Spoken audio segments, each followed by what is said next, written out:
Bom dia, boa tarde, boa noite. Vídeo passado eu falei um pouco da sopa de letrinha, né, e dos investimentos que a gente não deve fazer. Também dei algumas noções de o que é risco-retorno, como que a gente deve estruturar uma carteira para que esteja alinhada, né, aos tipos de investimento que a gente deve fazer. E nesse aqui eu queria falar um pouco mais sobre renda fixa e um pouquinho de macroeconomia, coisa bem básica, né, não vou entrar em muito detalhe. Eu acho que a primeira coisa é qualquer movimento de macroeconomia não deve ser acompanhado nunca. Eu falo isso de experiência própria, porque uma época onde eu tinha assessor, né, de uma corretora, ele jurava para mim de pé junto que a taxa de juros ia cair. Ele falava, não, pega um pré-fixado, trava a rentabilidade, porque na renda fixa, um pós-fixado ele é fixado a uma taxa volátil, né? Então ela varia ao longo do tempo, e um pré-fixado não, é uma taxa determinada. Então, assim, um pré-fixado ele vai estar a 12%, ele vai te entregar 12%. E ele não vai variar depois disso. O pós-fixado não, você não conhece a taxa inteira, né? Então, a Selic hoje está 14,25, aí, sei lá, daqui a 2 anos ela varia para 13, a minha rentabilidade vai ser 13. E ela é diária, tá? E vai correndo.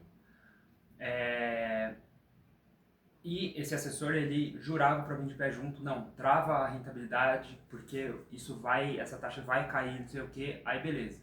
Passou alguns meses, não caiu, não caiu. Isso foi 2022. Aí ela deu uma caidinha assim de tipo 1% e depois voltou, subiu, foi para 15% nesses últimos tempos. E assim, não estou falando que ele foi mal intencionado, isso daí não sei, não vou julgar também. Mas o que acontece? Eles erram. Eles erram, as projeções erram. É muito difícil você fazer qualquer tipo de projeção de taxa de juros, de inflação. E é normal que não aconteça a taxa que está sendo projetada.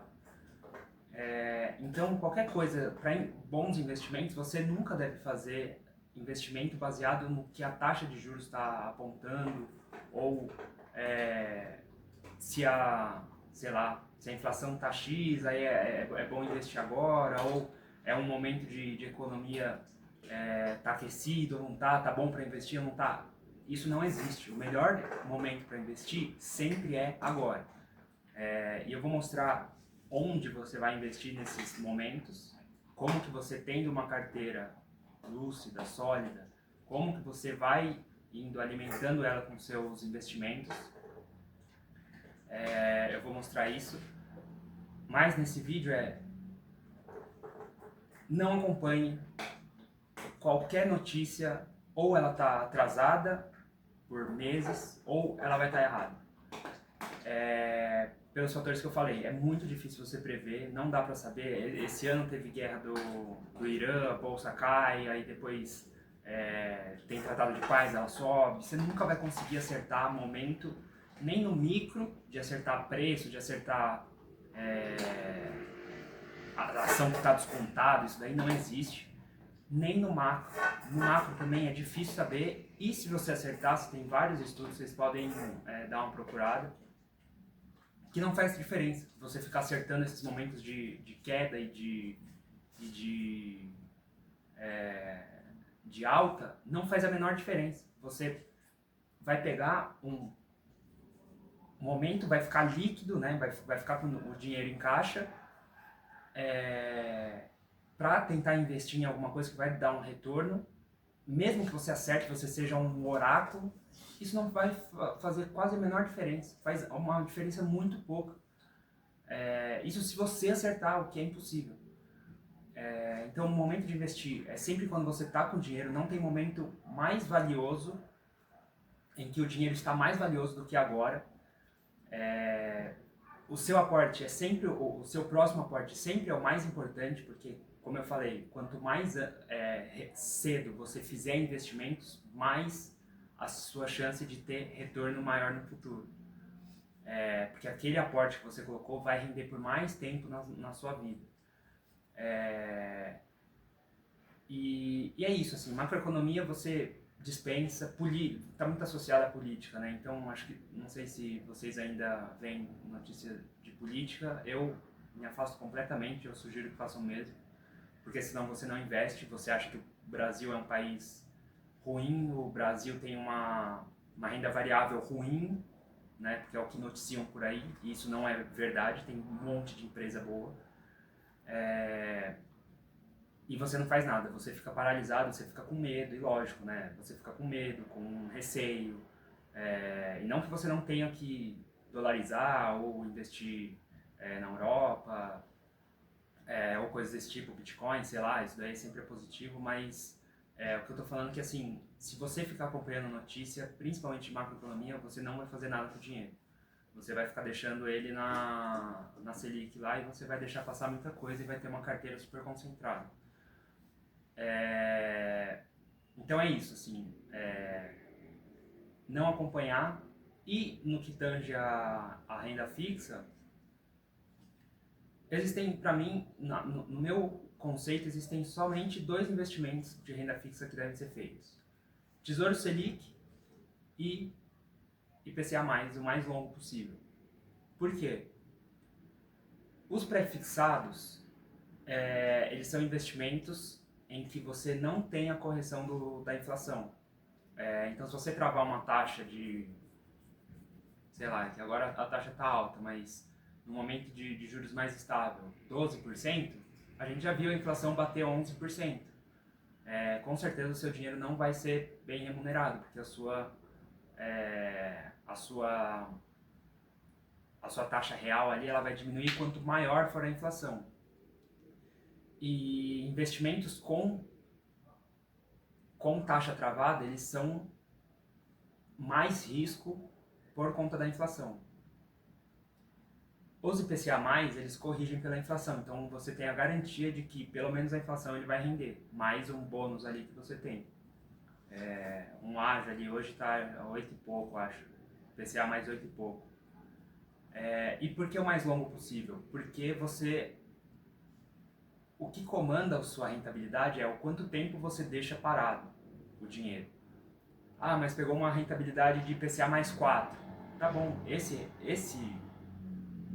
retorno ele vai se acumular por 25, 30 anos, que é a taxa o prazo mais longo, e isso vai se compensar, assim, claro que seria melhor se fosse IPCA mais 8, mas a diferença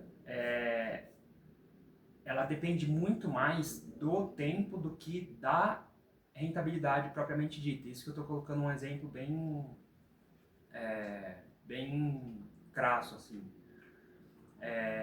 Porque, claro, IPCA mais 8 é uma rentabilidade muito mais atrativa do que IPCA mais 4. E isso você pode fazer nos momentos de alta de juros, assim, todo mundo percebe, você pode pegar e alocar mais dinheiro numa rentabilidade travada. Não quer dizer que esse é o melhor investimento, mas é uma via que você tem. Você travar esse investimento por 25, 30 anos, você vai ter um retorno muito bom. Mas os perigos que acontecem, esses investimentos de IPCA+, eles têm marcação a mercado. O que é marcação a mercado? A taxa que você aplica, ela é fixa, mas o valor de face do título que você comprou, ele varia. O que eu quero dizer? Se a taxa de juros for a 17%, hoje está 14,25%, ela for a 17%, esse título ele vai valer menos, vão me pagar menos, porque ele tem uma taxa menor ao que está sendo oferecida a mercado. Essa é a marcação a mercado. E o contrário também é verdade. Quando você tem uma taxa menor, você pegou ela a 14,25, a taxa agora está 12%. Vão pagar mais pelo seu título. Porque muitas vezes esses títulos são vendidos no mercado secundário e tal. Então, é um investimento que você faz, você trava essa taxa para você resgatar lá na frente, quando ele vencer ou muito próximo de quando ele vencer, porque ele tem essa variação. Então, eu gosto de combinar isso com a Selic. Por quê? Porque a Selic não tem isso, ela é pós-fixada, ela vai render a Selic o tempo inteiro, 100% do Selic,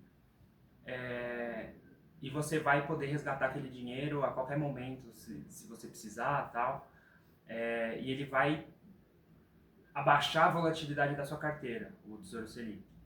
O IPCA+, não, ele vai mover mais ou menos junto com a bolsa. Por isso que tem muita gente que fala que não é interessante você ter bolsa e IPCA+, ao mesmo tempo, né? Então, por exemplo, eu estou comprando ações porque a bolsa caiu, só que o IPCA+, também vai cair.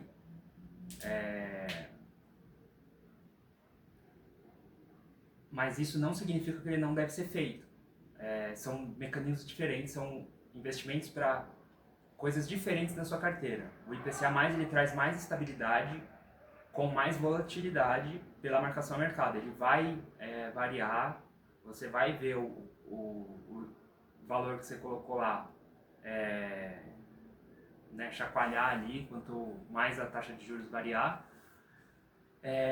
mas ele é um bom investimento, ele pode ser feito dentro da renda fixa. Todos aqueles outros de sopa de letrinha você pode descartar completamente. Aquilo lá você está abaixo da linha de risco-retorno, então não vale a pena ser feito em nenhum momento. E é isso, assim, acho que esses são os dois investimentos que você deve fazer. Tem o Educa Mais, o Renda Mais, mas todos esses eles têm cupom, né? Cupom é quando ele vai sendo resgatado a partir de uma data. Isso não é interessante, assim, eu gosto de ter o controle do meu investimento e não ficar antecipando o imposto quando eu não deveria. Várias vezes eu fiz simulações, né, de como rende menos e toda vez eu chego à mesma conclusão. Se você quer ter mais retorno, você tem que deixar o máximo possível em um só investimento. Por quê? Porque senão você fica antecipando imposto e o dinheiro que você paga o imposto não está rendendo juros sobre juros. Claro que você vai pagar no futuro quando tiver que resgatar obrigatoriamente, mas ainda assim é vantajoso você manter o investimento por mais tempo possível se você quer ter rentabilidade. E é essa estratégia que eu uso nos meus investimentos. Assim, você ter uma parcela ali de Selic para abaixar a volatilidade da carteira e o IPCA+, para travar uma rentabilidade e você ter certeza que você tem um colchão ali de segurança que você vai ser remunerado a partir da inflação. Então acho que é isso, de renda fixa é basicamente isso, não é nada complexo, todo o resto ignora. CDB de banquinho, LCI, LCA, CRI, CRA, COI, que falam que é renda fixa, muitas vezes não é. Fundo de investimento, o que mais tem é fundo de investimento de renda fixa, que é um absurdo, assim, o fundo de investimento é assim, 70% é título do Tesouro e o resto é debênture e uns outros cacarecos lá, CDB e tal. Um monte de outras coisas que não faz sentido e ainda você paga, além de você estar abaixo do risco-retorno, você ainda paga taxa de administração, então é um completo absurdo, é um dos piores tipos de investimento que você pode fazer. Debênture é outro também, que você basicamente você tem um risco da empresa de renda variável, mas você tem um retorno travado ali. Então, na debênture, por exemplo, debênture da Petrobras, você tem um retorno ali travado, sei lá, 17%, e o seu risco é a Petrobras, então, de não receber. Então, você está correndo o risco de renda variável para retorno de renda fixa. E é isso, assim, acho que em linhas gerais são esses dois investimentos. Esses outros, acho que é mais importante você não fazer esses outros que eu disse de sopa de letrinhas e manter o máximo possível de tempo. Acho que esse São as duas lições de renda fixa. Acho que é basicamente isso. E é isso, assim, acho que o próximo vídeo eu vou falar um pouco de renda variável, como entrar, como fazer consulta pelos tickers, e acho que é isso. Tamo junto. Dá o like, se inscreve aí no canal. Falou!